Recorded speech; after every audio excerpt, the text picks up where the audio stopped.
Hello, everybody. Welcome to Shadow at Night. This is Wednesday, June the 25th, 2025. And on the show tonight, we were supposed to have Dan Hartman come on as our guest, but Dan had a family emergency, and so he had to postpone his appearance. Hopefully, we'll get him back next week. Of course, you know, Dan, he lost his son, Sean, to the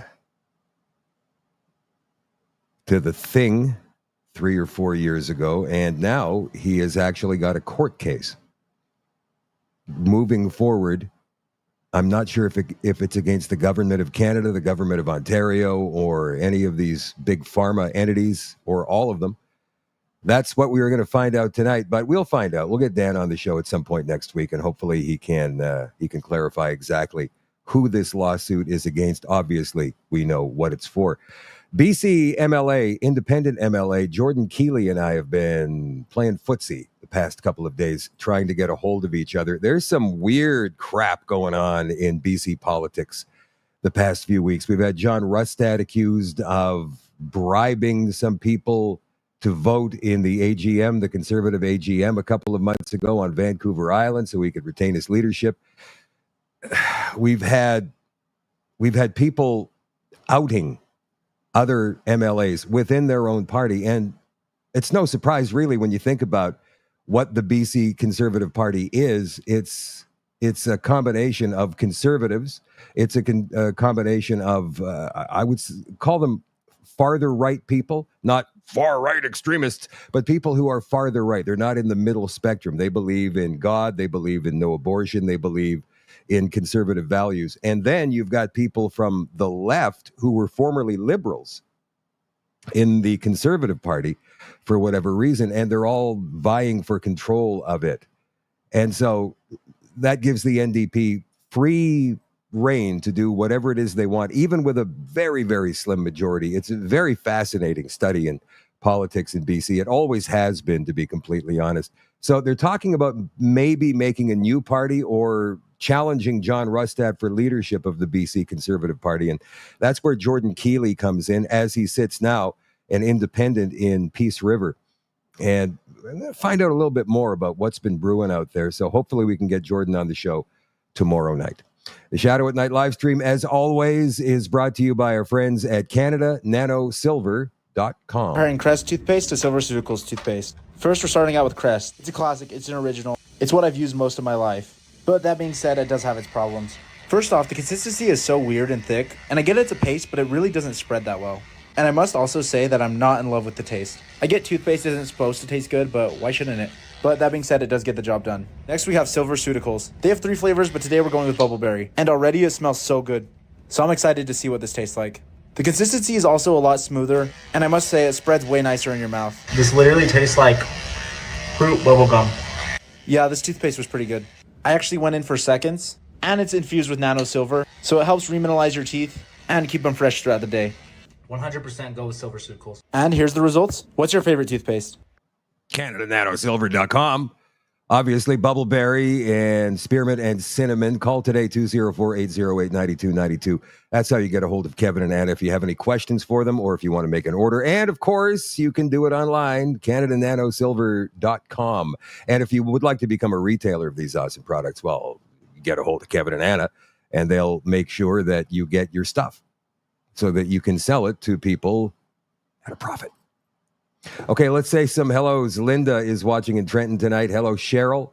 Hello, Edie. Hello, Carla in Calgary. Hello, Tony. He's in Calgary as well, watching on X. Thank you for your retweet, Toby.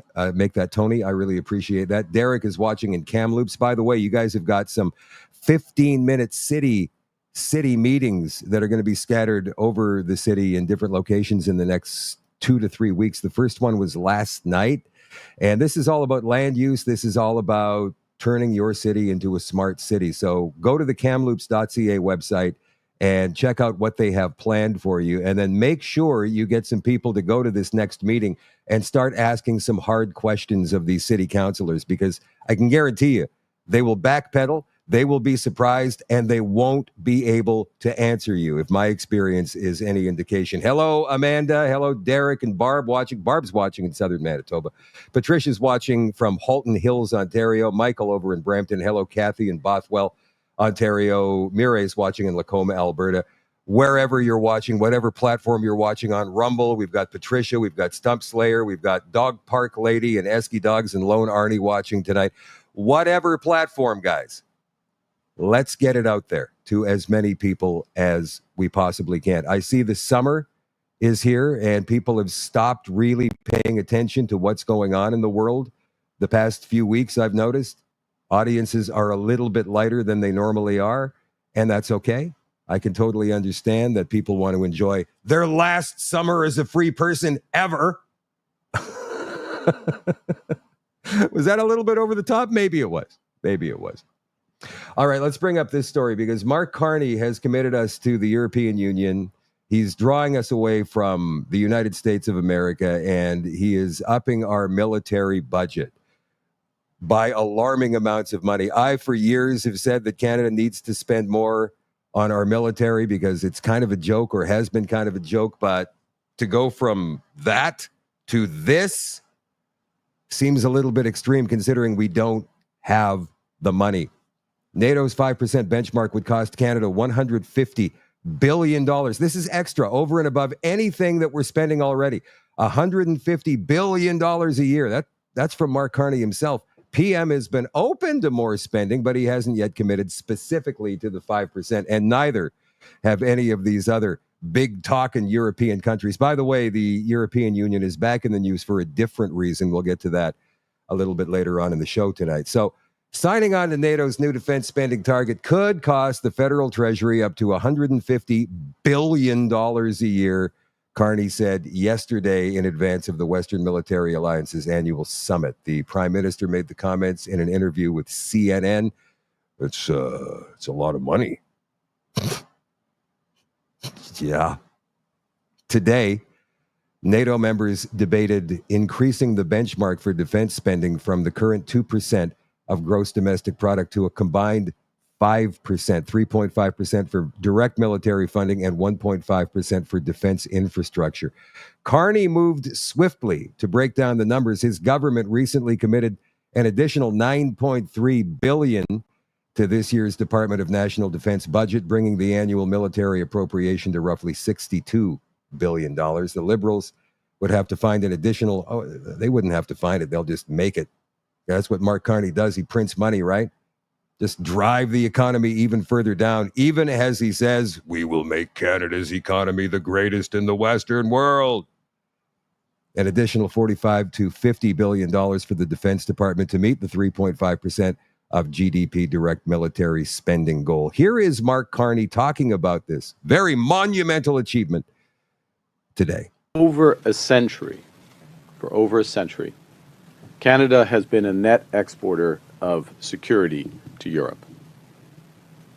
And now, with those evolving threats worldwide, the threats to our own sovereignty are becoming more acute.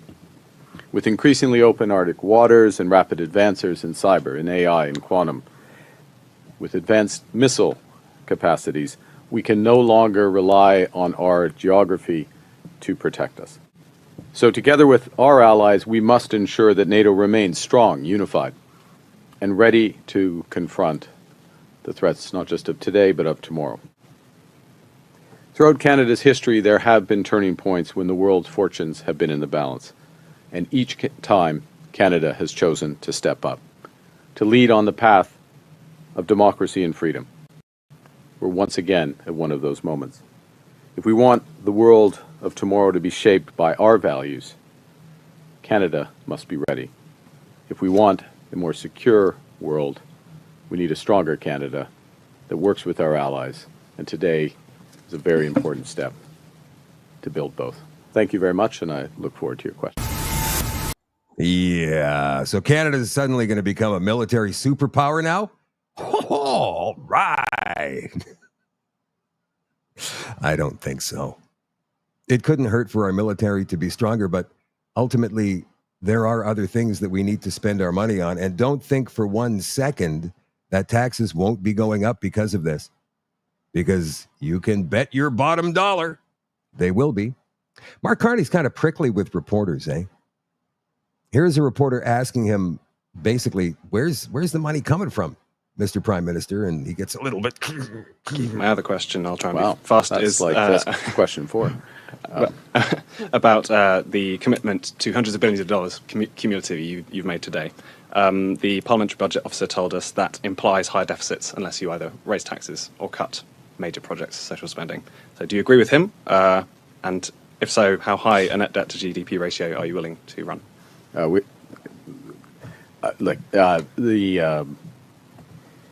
We will grow this economy. We'll grow this economy. We'll balance our operational budget in 3 years. That's our commitment. But we will also invest in this country, including in our defense industry. Thank you.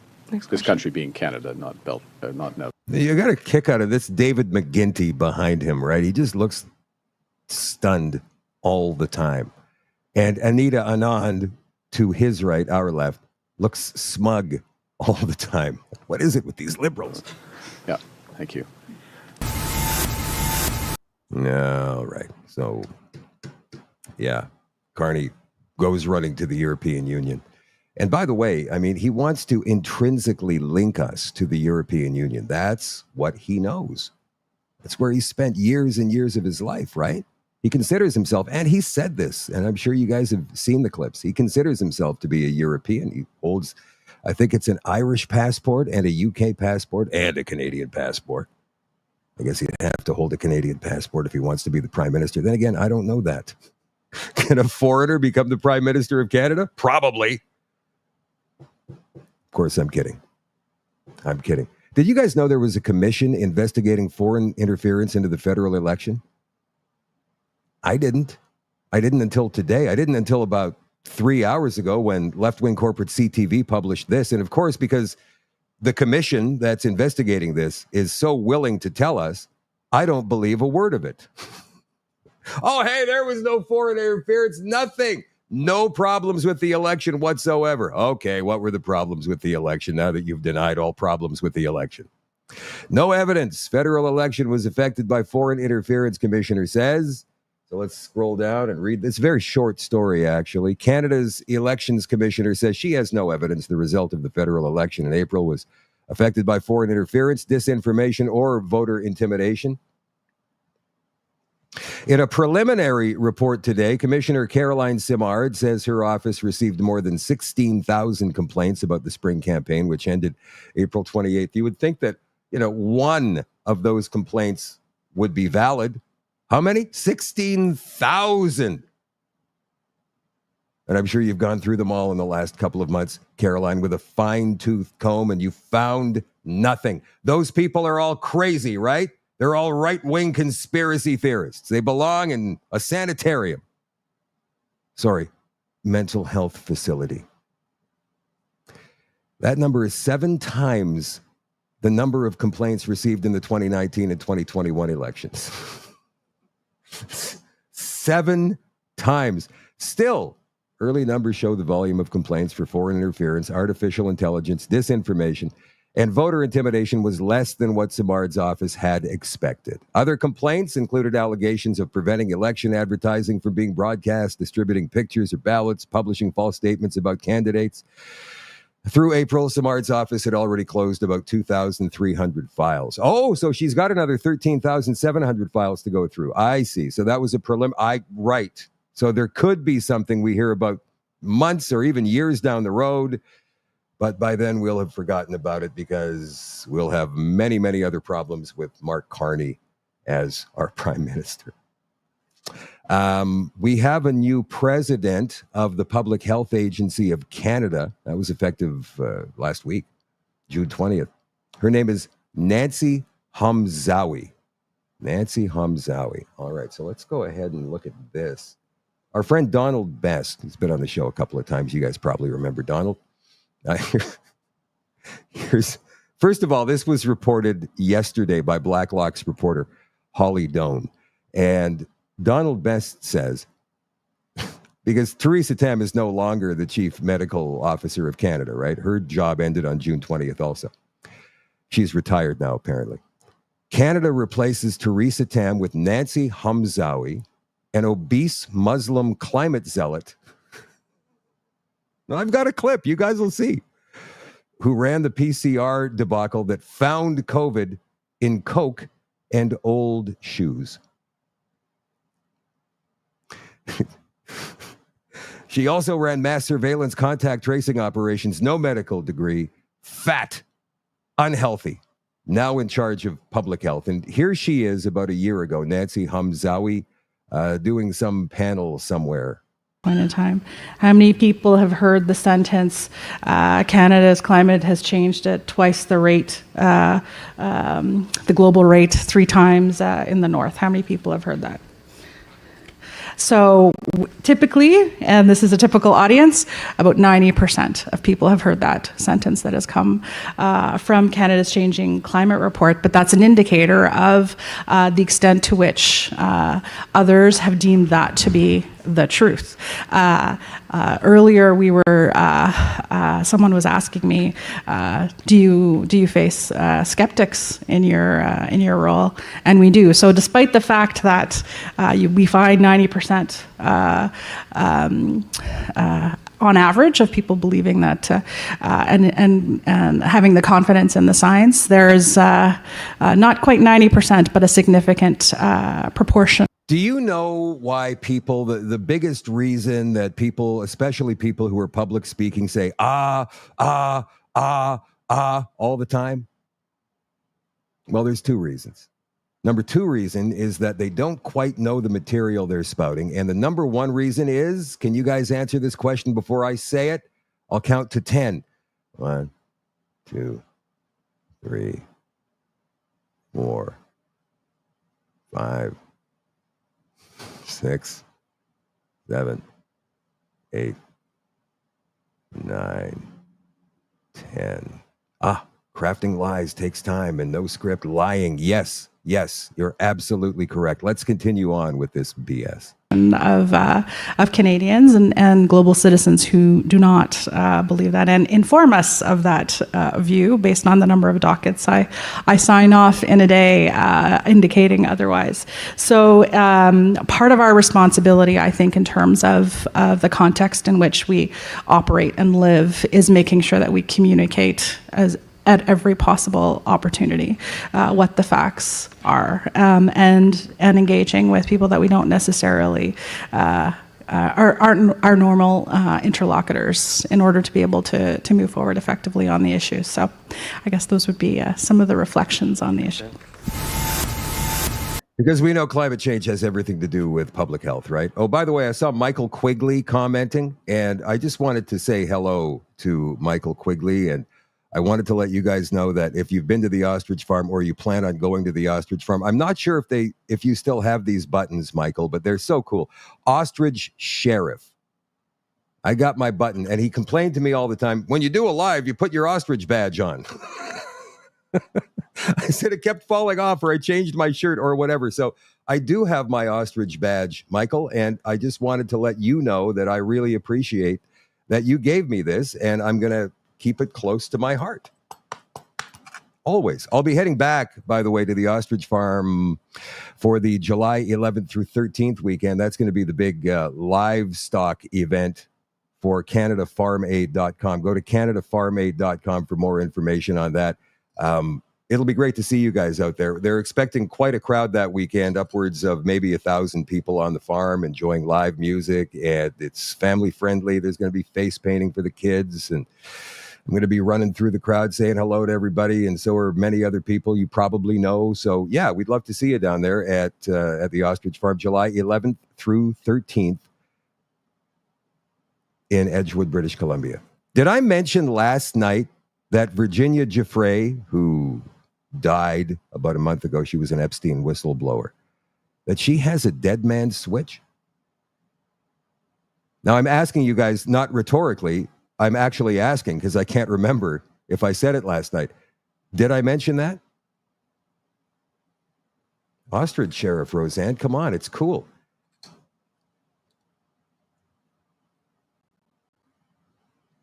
I'm waiting. Did I mention this?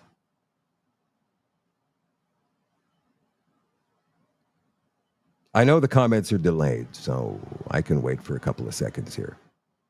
I did mention. Okay, well then we're going to go ahead and play that audio of Virginia Giuffre from the grave in a couple of minutes. Now, I can't sit here and tell you that it's absolutely 100% authentic. I can't. But if it is, and she says she has more, there's going to be some bombshells a-dropping. So the chief of NATO called Donald Trump daddy. He called him daddy today. Here's that clip. They do papers on it, Marco. Maybe we're going to do papers. I don't even know if you need them. They're not going to be fighting each other. They've had it. They've had a big fight, like two kids in a schoolyard. You know, they fight like hell. You can't stop them. Let them fight for about 2-3 minutes. Then it's easy to stop them. And then Daddy has to sometimes use strong language to You have to use strong language. Every once in a while, you have to use a certain word. Daddy sometimes has to use strong language. So he didn't directly call it by you're my daddy, you're their daddy. He didn't say that. He was daddy sometimes has to use strong language. Of course, we heard what Donald Trump said a couple days ago regarding Israel and Iran, right? I mean, I don't have to repeat the word. I played the clip. You guys heard it. He used the president of the United States dropped an F-bomb. He dropped an F-bomb to the media.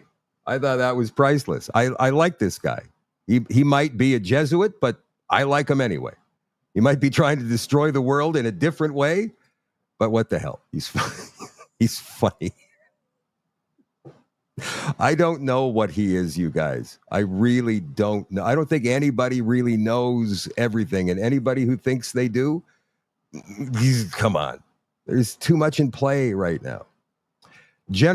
Secretary General Mark Rutte of NATO surprised reporters Wednesday by calling President Donald Trump daddy in a moment of levity in a serious NATO summit. And here's Trump with Marco Rubio next to him addressing that to a reporter. News. Mark Rutte, the NATO chief, who is your friend, he called you daddy earlier. Do you regard your NATO allies as kind of children? No, he likes me. I think he likes me. If he doesn't, I'll let you know. I'll come back and I'll hit him hard, okay? No? Do you He did it very affectionate. Daddy, you're my daddy. Do you regard your NATO allies, though, as kind of like children, and they're obviously listening to you and they're spending more, and you're obviously appreciative of that, but do you hope that actually they're going to be able to defend themselves, defend Europe on their own without... I think they need help a little bit at the beginning. Yeah, so Trump, it sounds like he wants wars to end, even though he bombed Iran 3 times on Saturday. It sounds like, okay, that's it. He's done with it for now. But we know the war hawks in Washington want this badly, and other elements want this badly as well. So we'll just keep our eye on it and see. Some people have been worried about what might happen in Canada July 1st and what might happen in the United States on July the 4th. Again, I'm not going to go into detail about that here on social media, but you guys, I think you're smart enough to figure that one out, right? Because the other night we ran that piece about sleeper cells, right? Okay, Virginia Giuffre. She got hit by a car a couple of months ago. She was expected to die, but she lived, and then she died anyway 2 weeks after that. We know who she is. She's an Epstein whistleblower, and allegedly, I can't say this is for absolute certain, but this could be her voice on tape. It could be AI. I can't tell you, but apparently she had a dead man's switch. And here's what she had to say in the first installment of that, and there's going to be more to come. The voice says, "If you're watching this, it means they got me. My dead man switch activated automatically after I missed 2 scheduled check-ins. I had it set up months ago because I knew this day was coming. I did not die by accident. I was murdered to keep their secrets buried. My name is Virginia Louise Giuffre. I was one of Jeffrey Epstein's victims. I survived Little St. James, but survival came at a price. I saw too much, knew too much, and now they've silenced me. But it's too late for them. They thought killing me would bury their secrets, but this video is going to a few organizations I trust, ones that have been exposing the truth for decades. You know who you are. It's your job to continue this fight. I was 16 when they reeled me in. I worked at Mar-a-Lago, folding towels, cleaning lockers. My father kept the tennis courts immaculate. We were just working folks trying to scrape by. Trump, he was around, but he was never the threat. The real predator was Ghislaine Maxwell, prim and proper, smiling, promising to teach me massage therapy at the Pink Mansion in Palm Beach. I had no idea I was being fed into a nightmare machine. Epstein's Island was hell disguised as paradise. You've heard some names linked to him, but those are just the sacrificial pawns. The real players, the ones they've protected at all costs, are still hiding in plain sight. I'll name two now. The first, a former U.S. president, Barack Obama. Publicly, he's revered. Privately, he was one of the worst. He wasn't there for the girls. He was there for the island boys. Young boys, trafficked and groomed. I saw him more times than I can count, always without his Secret Service detail, sometimes with his Hollywood friends, George Clooney and Tom Hanks. Okay, guys, I'll tell you what, this might get me thrown off YouTube and Facebook right now. So if that happens, you got to go follow me on the other ones like X and Rumble, or become a member at shadowdavis.com. Let's continue. Still have nightmares about them, arrogant and drunk on power, slinking into the cabanas with kids barely out of childhood. The second, Bill Gates, the billionaire philanthropist, loved by the media, hailed as a savior. We called him the benefactor, and we used to dread seeing him naked. But he didn't come to party. He came to experiment. Genetic experiments, human experiments. I saw him inject a young girl with something they said was a genetic enhancement. She was younger than me, strapped to a table, terrified, treated like a lab rat while they muttered about seeding the future of the species. These men think they are gods, playing with life like it was theirs to own. I'm telling you now, Epstein isn't dead. They staged his death because he was too valuable.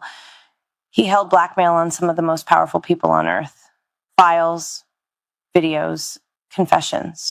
They couldn't risk him talking, but they also couldn't risk him gone, so they hid him.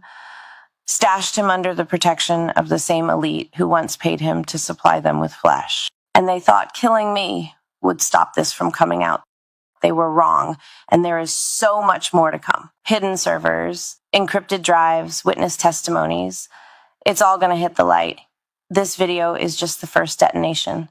The data drops are timed and automatic. They are going to people who can make a difference, and nobody can stop it now. Not even the law enforcement agencies in the US and UK, the same ones that buried the evidence I handed them, can stop this truth from getting out. If you're watching this, you are the resistance. Don't let my death be just another headline. Burn their lies to the ground. Make the world see the monsters behind the masks. And to any survivors out there, don't give up. We're in this together. They can't kill us all. Make them pay. I don't know. For entertainment purposes only, right, Michael? That has not been verified to my knowledge through any voice print analysis or any other kind of analysis.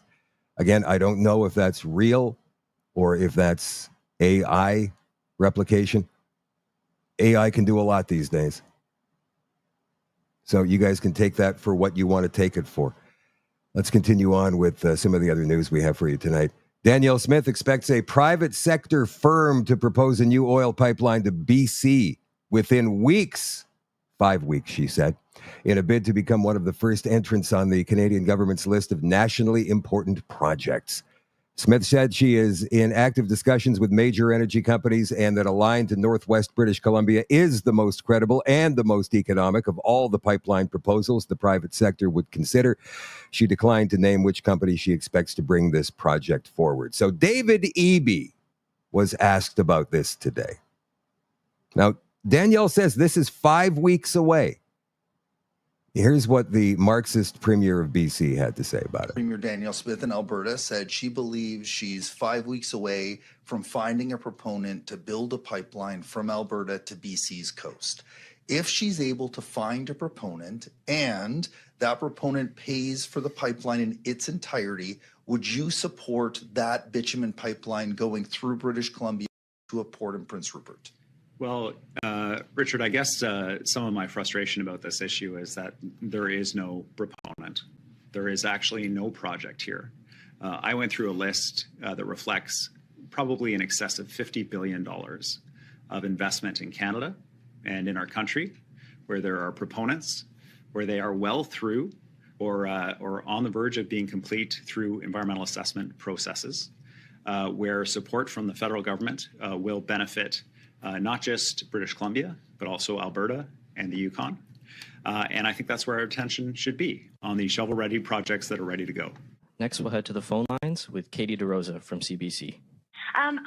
You didn't answer Richard's question about whether you support a privately funded or entirely privately funded pipeline. Can you clarify your position on that? Yeah, I did. I won't speculate. There is no project. There is no proponent. Dude. And as a premier of a province with literally almost $50 billion of projects with proponents that are ready to go, that are in approvals processes, that will benefit Alberta, the Yukon, and all Canadians, I strongly encourage the federal government to pay attention to those projects and help us deliver those projects that are ready to go.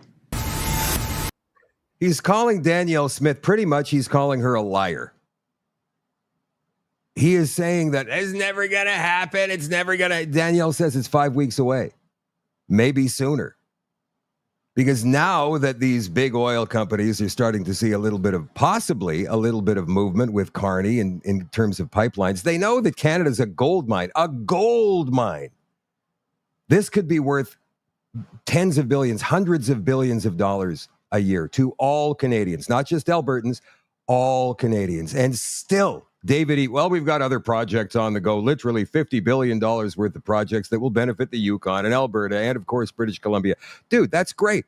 You can't walk and chew gum at the same time? What's the matter with you? He doesn't want to answer it because it goes against the Marxist doctrine, the environmentalist doctrine, the climate change doctrine, right?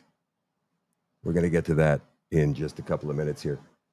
Got some more stuff regarding Alberta. This is from our buddy Jeff Rath with the Alberta Prosperity Project. He says this was provided to Danielle Smith over a month ago. Sounds like Alberta and Saskatchewan are going to do this.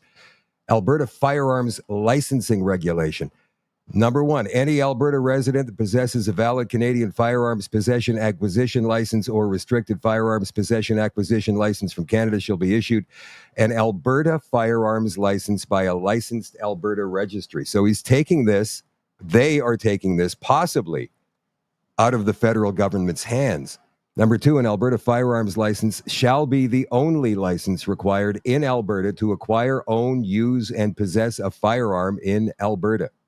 Such a license shall be issued for the life of the firearms license holder, subject only to an order of a court of competent jurisdiction deeming the license to be a danger to themselves or others, either on criminal charges, criminal conviction, or issuance of a warrant under the Mental Health Act, where the health and safety of persons is at immediate or potential risk from firearms-related violence.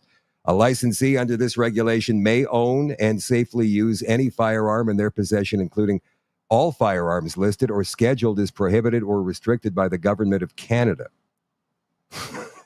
I say that again. A licensee under this regulation may own and safely use any firearm in their possession, including all firearms listed or scheduled as prohibited or restricted by the Government of Canada.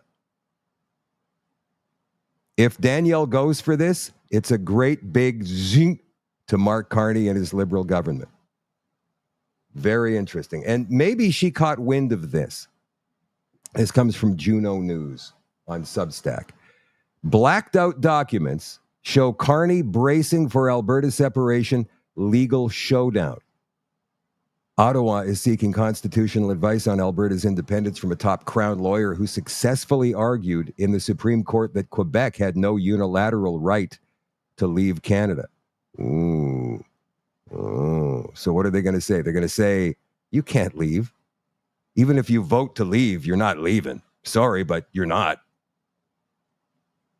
What would happen then? Heavily redacted documents show that Ottawa is seeking constitutional advice on Alberta's independence from a top Crown lawyer. Every Albertan needs to hear this. They need to be told, even the people who are kind of humming and hawing on the fence about this whole issue, they need to be told that the federal government is working on a way to take that choice out of their hands. Top Crown lawyer who successfully argued in the Supreme Court that Quebec had no unilateral right to leave Canada after the narrow 1995 separation vote. In response to a Freedom of Information and Privacy Act request by True North, the Department of Justice released legal correspondence on Alberta's proposed independence referendum, but that's all there is. There's not much more. Now, let's just say that we all come together somehow happily and we're all Canadians united again. Somehow, miraculously, that happens. How long do you think that would last? What, like a couple of weeks? A couple of months, maybe? Maybe after Canada wins the gold medal at the Olympics for whatever reason, Canada goes, yay, yay, we're Canada, woo, woo. But there's so much division in this country right now. So I don't know if that could ever happen. And it looks like Pierre Poilievre, or the Conservatives for that matter, never going to win another federal election. I was saying the other day, people kind of laughed at me on a reel that I released. I said, Carney's likable.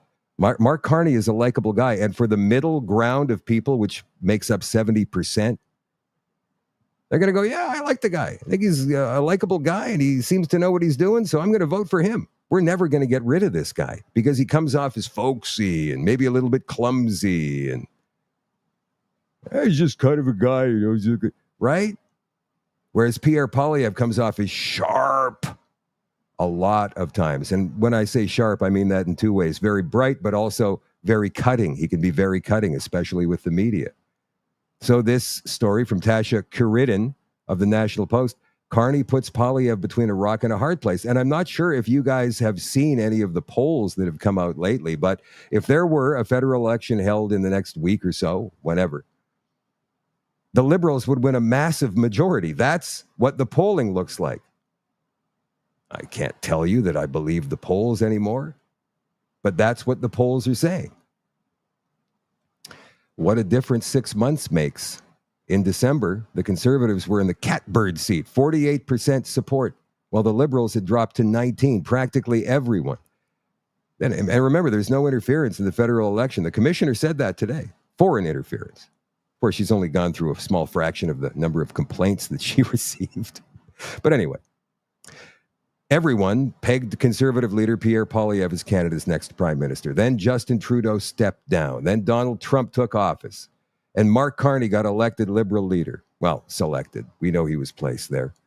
One federal election later, the Liberals have a minority and would likely have a majority if a vote were held today. It's a reversal of fortunes worthy of a Shakespearean play. The lesson is that politics is all about timing. While Poilievre was the perfect foil for the hapless Trudeau, it's not clear how he counters Carney. Apple chomping videos won't cut it. In the current climate, they look positively juvenile. The world sits on the brink of another world war. Canada's trying to get a trade deal with the U.S., and we just inked a defense agreement with the European Union. This is a game for grown-ups, not social media stars. Now this, ironically, this editorial comes from somebody who sits in the middle. Not a conservative, not a liberal, probably voted for both many times in her life. It also doesn't help the Liberals are implementing much of the conservative agenda, starting with the carbon tax cut. Well, we don't know if that's going to stick. An income tax cut and legislation to speed up major projects and resources development. The latter, Bill C-5, passed with the help of Conservatives and despite opposition from Indigenous and environmental groups, both key constituencies for the previous Liberal government. They don't care. So if the Conservatives are never, ever, ever going to win another election, Alberta must separate. It's the only way forward. And then if you have conservative, common sense, conservative values, I would suggest strongly looking into moving to Alberta. Doesn't seem like there's any other way at this stage of the game. So Bernie Sanders, one thing about Alberta you can bet, they're not going to be following this ridiculous climate change agenda, right? It's climate change, climate change, climate change, climate change, climate change. And Bernie Sanders was talking about that on Joe Rogan the other day. And Joe kind of put him in his place. Why? You've got to deal with this climate change issue. And I know that, there are some people who think climate change is a hoax. It ain't a hoax. I think the last 10 years have been the warmest on record. And we can create millions of good-paying jobs, transforming our energy system away from fossil fuel to energy efficiency, to solar, to wind, and other sustainable energies. I think the climate change issue is very complicated. And I think, did you see the Washington Post piece that they wrote where they did this long-term view? First of all, the reality is that the Earth's temperature has never been static, right? We could both agree on that. It's always been up and down. There's been ice ages and heat waves. And then the Washington Post looked at it. What was the time period that they looked at? That essentially they found that we're in a cooling period. That the Earth over the past X amount of years, and this was like a very inconvenient discovery, but they had to report the data, and kudos to them for doing that.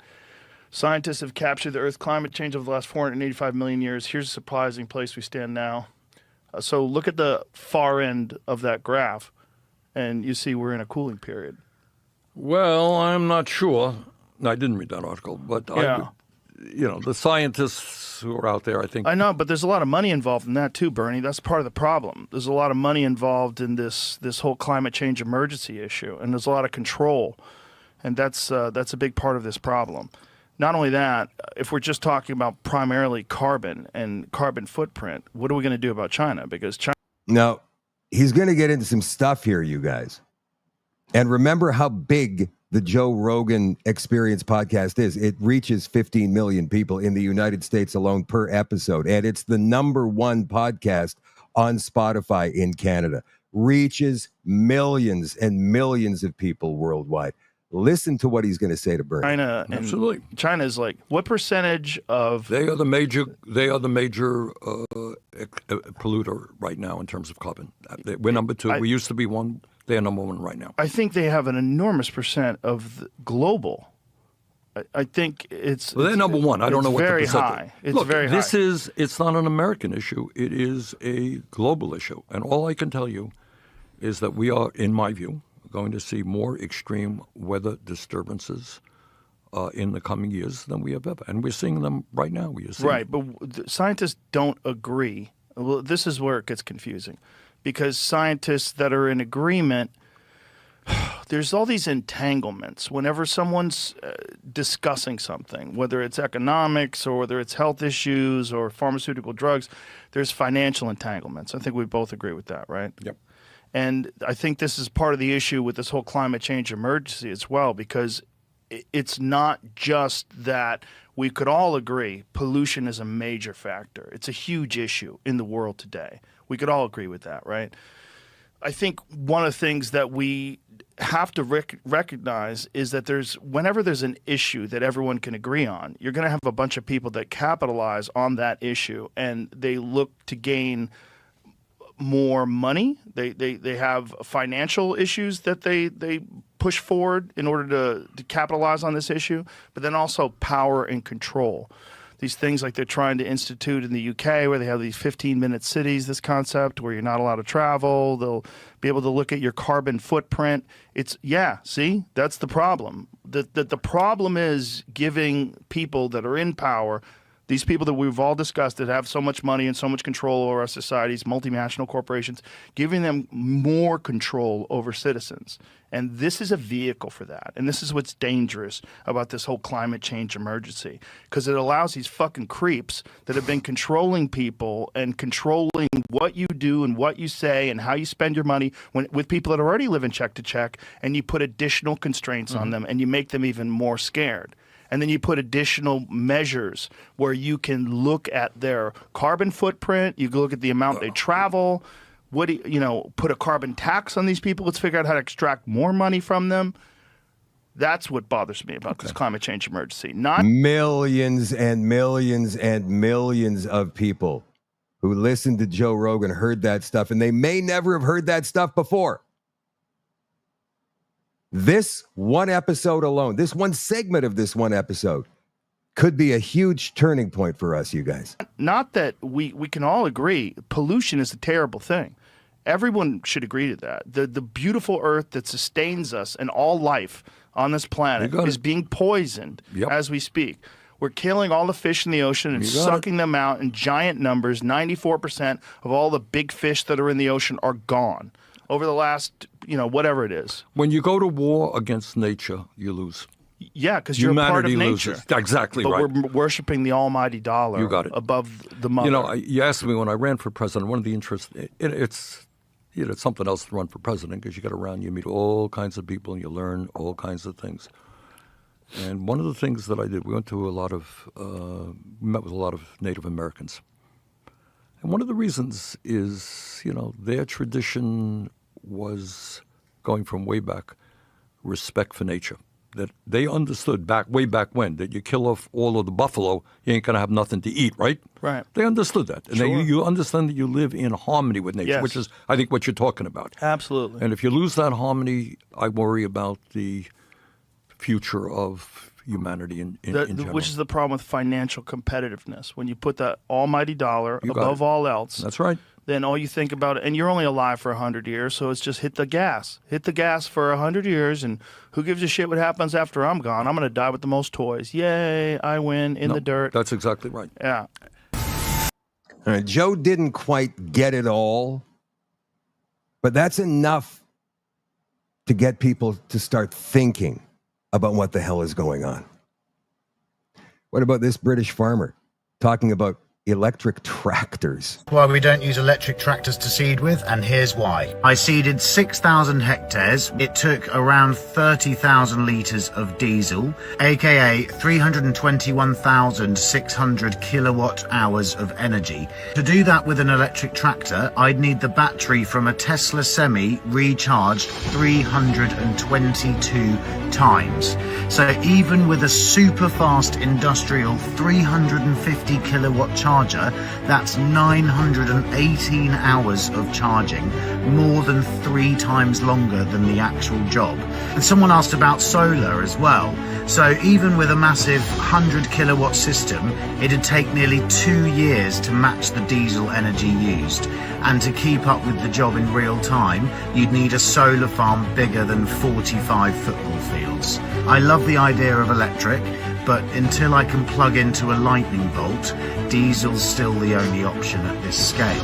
With this 80-foot bar, it's digging right into the ground. It really does require an awesome amount of power. Sometimes the hum of the engine's nice, but actually ask any farmer, and at the end of the day, when you turn that tractor off and the engine goes off, it's like taking off a pair of jeans that's too tight. Or, you're finally out of the office and you're not making calls anymore, and it's just like, your brain can just breathe. But yeah, electric would be awesome, but we are very, very far away from that. Thanks for watching. Very, very, very, very far away from that, according to the numbers that he just put up. You guys remember Katie Hopkins, right? She's our favorite British influencer. Fearless. She just goes out and says shit. Well, here she is going to a solar wind panel farm. She's going to show you some ridiculousness here. I wanted to bring you here to show you. Who are you? Sorry. I've just been let in by these guys. This is a solar panel farm that's being put up in the West Country. Look at this field down here that they're completely ripping up in order to... You can't be on here. No. Thank you. Don't push me down. You can't touch me. You can't be on here. I just walked in. You can't be on here. They're completely destroying the valley to put solar panels up. And these solar panels are they're just ripping up entire areas of our countryside. And let me show you as well the plastic packaging that these guys have. So I think the way you're getting across with me is you that's ripping up my countryside. Please don't discuss with me. Thank you. So the plastic... Don't touch me. Don't touch me. That guy's complaining, and she does not care. Packaging that goes around all of this stuff. None of this can be recycled, obviously, but it's so green. It's so good for the environment, I'm sure. And I'm sure local people didn't want this on their farmland either, because this makes it harder for farmers to be able to rent space. Please don't touch me. And then over here, let me show you these boxes. I'll go in a moment, okay? I just want to show people what's being delivered to our farmland. And I let myself in, it was no one else, thank you. And here is all the solar panels. Bear in mind, these solar panels can't be recycled. So this is all future landfill. Look at the size of these things. And look at all the plastic wrap on there. Film me, sir. Yeah, my name's Katie Hopkins. I'm just trying to stand up for the countryside and the ridiculousness of net zero. These are the same solar panels that they're going to be putting up at the same time that they want to dim the sun. I hope you're enjoying this. This is Batshit Bonkers Britain. My name's Katie Hopkins. And then here, look at the state of this. This is what's so distressing, is the lie about net zero, the lie that this is good for us. And what's upsetting as well is that these guys are like angry with me. All I'm trying to do is show you. I'm just trying to show you what's been... I mean, this valley is so pretty. It's heartbreaking. Look at it. This is the rolling countryside that we belong to, that belongs to us. And this is what these vandals are doing to it. I don't blame the people. I don't blame the workers. People need a job. But this is disgusting. Sorry? I don't have access. Well, apparently I do. But I'm just showing people what's being done. You can't agree with this. You cannot possibly agree with this. I know it's your job. I know you need a job. But this is just absolute vandalism. What are you doing right now? It's not safe. I'm not safe. I'm typically not safe, honestly. Not I'm quite a safe. dangerous person. These It is idiots. heartbreaking. I pray to God reform get in. I pray we can roll back on this net zero bollocks. And I pray that this needless, wanton vandalism of our countryside can stop. Canadian solar. I mean, is there anything worse? All right. So there are so many people out there who are exposing this hypocrisy, some in a ballsier way than others, but I've got to appreciate that, man. She just walked in there and started showing us everything. And those guys, you can't be here. You can't be here. I'm here. What are you going to do about it? You don't have access. You're not safe. Seems safe to me because I'm not wearing your little plastic hat. Is that why I'm not safe? You know what else that you probably wouldn't have to put up with in an independent Alberta? All of this trans nonsense. Now, here we are on June 25th, right? And Pride Month is almost over. I haven't really noticed so much of it this year as opposed to previous years. So maybe it is winding down naturally because of a lack of funding. We know that USAID was funding a lot of this stuff internationally and nationally in the United States. So if that money is dried up, and we're going to get to a great clip in just a second of Brandon Gill, a congressman they call Superman because of the little curly Q he's got on his hair, grilling some woke witness over what a birthing person is. It's basically the Doge committee justifying all of the Doge cuts, which was hundreds of billions of dollars. And probably one of them was trans festivals in Canada, because we do know that several of them were for trans musicals in New Guinea and other small countries around the world. Trans schools being built in Keter. It was doing all kinds of crazy stuff. But in an independent Alberta, you probably wouldn't have to put up with that nonsense. Here is Brandon Gill grilling a witness in committee just yesterday. Constitutes critical research. According to your testimony, NIH grants are critical research. I think that government research of all types in the medical... Including and birthing people?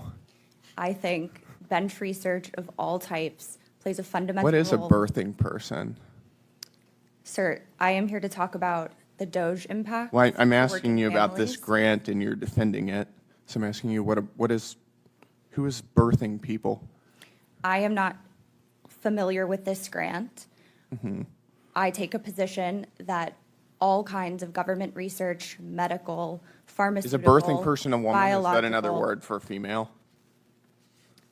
That is outside the scope of my expertise. Seems like erasure language to me. I've been told that type of vernacular constitutes erasure language. How about another one?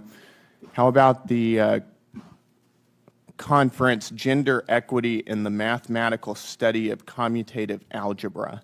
Do you think that that's a valid form of government spending? What? I think mathematical research of all types is deserving of government. What about studying, and this is directly from the National Science Foundation's website, women and non-binary mathematicians?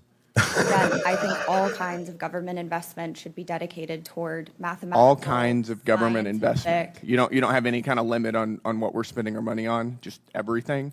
Is that your testimony?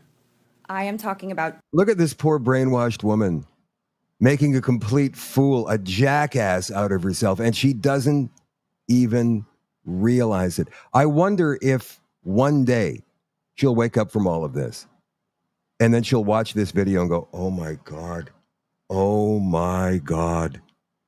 Because there's got to be a way. There's got to be a way to wake these people up from this ridiculousness that they are perpetrating on the rest of us now. Did you hear what he asked? And her answers have been ridiculous so far. It's almost like she knows they're ridiculous, but she has to do them anyway. Because of what? Money? Her job? Go get a new job. Don't compromise yourself like that. It's embarrassing, and it's not good for the soul. Doge, you brought up. So am I. This is a grant that Doge cut. I am not familiar with this particular grant, but I think government investment in mathematical, biological. Okay. Let's do another one. This one is called hashtag Transcendent Health, adapting an LGB plus inclusive teen pregnancy prevention program for transgender boys. I can't even say this without laughing. Do you think that is a useful form of our tax spend? I am not familiar with that grant, but I think bench research, government investment in scientific and pharmaceutical teen pregnancy research. for transgender boys. Look at them. Do you think that is a useful spend of our tax dollars? I think government investment in all kinds of scientific research is of the utmost importance. Including pregnancy prevention for transgender boys. Okay. Let me ask you, why don't we have a Canadian politician that would actually do that? Just call out the BS, just common sense. Just say, hey, look, man, this is all stupid. Birth control for transgender boys? What are you even talking about? Okay, so about 3 months ago, Viktor Orban, the president of Hungary, said, we're not doing any pride stuff this year. We're going to outlaw it. We're not doing that. So police, 6 days ago, police banned the Budapest Pride March, but the mayor vowed that it's going to go ahead. So the police say, and look at this, look at these people. Come on, man. There's something wrong up here. So police ban it, but the mayor says no. Let's read. Police have banned Hungary's annual Budapest Pride March later this month, prompting a defiant response from Liberal Mayor Gergely Karasconi. Budapest City will organize the Budapest Pride March as a local event June 28th, period, vowed the mayor. It's the late. Now, I don't know how the police go against a mayor. Maybe Hungary's rules work differently. Maybe they answer to the president there. Or maybe there's two different forces. There's a local force and a federal force. It's the latest twist in a cat and mouse confrontation which pits nationalist Prime Minister Viktor Orban's Fidesz government, backed by the city police, against Hungary's LGBTQ community and its supporters with some legal backing from the courts.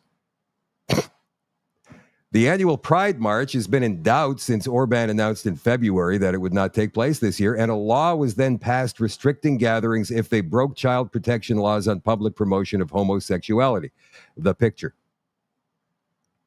Karasconi said police had no right to ban a day of freedom organized by the city council as an umbrella event for Pride, as it does not come under the rules on freedom of assembly. Tens of thousands of people from Hungary and abroad are expected to take part in this event coming up, 3 days from now. They might as well try to ban a procession of unicorns, the mayor wrote on Facebook. They could ban those too, I'm sure. Under the new law on gatherings passed in March, all those identified by the police as participants using facial recognition software could be fined between 14 and 420. What is that, like a euro? I guess it's a euro. The protection of children trumps all other laws. And in that spirit, we change the laws, we make politics, and we'll act in future, Fidesz Communications Chief Tamas Menser told News Portal 444. Pride has nothing to do with freedom of expression or freedom of assembly. Pride is a festival, the festival of a certain sexual community which is not suitable to be seen by children. Yes. So Ursula von der Leyen, she's the president of the EU. She came out with a statement today. And I want you to remember as you're listening to this, that this is the person that Mark Carney has aligned us with. To express my full support and solidarity to the Budapest Pride and to the LGBTIQ plus community. In Europe, marching for your rights is a fundamental freedom. You have the right to love who you want to love and be exactly who you are. Our union is one of equality and non-discrimination. These are our core values enshrined in our treaties. They must be respected at all times in all member states. I call on the Hungarian authorities to allow the Budapest Pride to go ahead without fear of any criminal or administrative sanctions against the organizers or participants. To the LGBTIQ plus community in Hungary and beyond, I will always be your ally. You have every reason to be proud. Europe is stronger and richer because of you. I am on your side, today and every day. All right, you see how cleverly they manipulated this whole thing, going all the way back to the beginning. You got lesbians, LG, right? Lesbian, gay, bisexual, those people. They're one thing. But they added the transes and whatever, what's the Q? Queer, whatever that is. Right? And so now the rights are not for gay people. They already got all the rights they ever need in life. They can get married. They can get the benefits. It's the same for gay people. Congratulations. And you won those rights in Canada over 20 years ago. Okay. So what are you fighting for now exactly? The right for a man to become a woman at the taxpayer's expense or vice versa, which is impossible to begin with. Can't do it. So what is the fight? Oh, you see, whenever government people talk about it, it's, hey, you love who you want, love is love, all inclusive, all of that nonsense, right? And yeah, how are we supposed to fight back against that? No, that's not what we're saying. We're not saying that people shouldn't be able to love who they want to love. What we're saying is that keep it away from the kids. And by the way, if you want to save up for a sex change operation, well, then fill your boots, but don't expect the taxpayers to fund it. And by the way, you can't do that anyway because it doesn't work. You cannot physically change your sex. Can't be done. Here's Viktor Orban, Prime Minister of Hungary. The mother is a woman, the father is a man, and leave our kids alone. Full stop, end of discussion.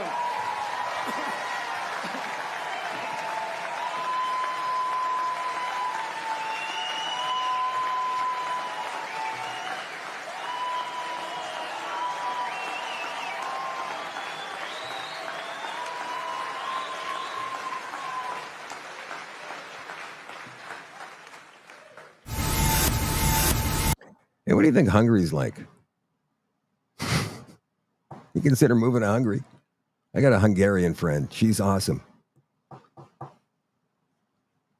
don't know. I've never thought about Hungary before as a potential go-to destination, but then again, things could change if Orban loses in one of the coming elections.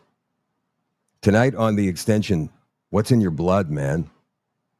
So you didn't get the thingamabob, and that makes you think you're safe, right? Well, maybe not. Because of shedding, because of what they're spilling on us from the air, what's in the grass, what's in the food, what's in the water. We may have things in our blood. So Dr. Anna Milhalsha is going to talk about that on The Extension tonight. Right.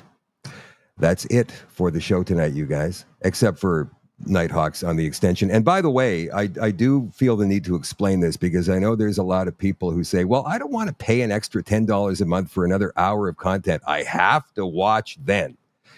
No, that's not the case at all. You do not have to be a part of the live audience for the extra content that you get at shadowdavis.com. You can watch it anytime you want.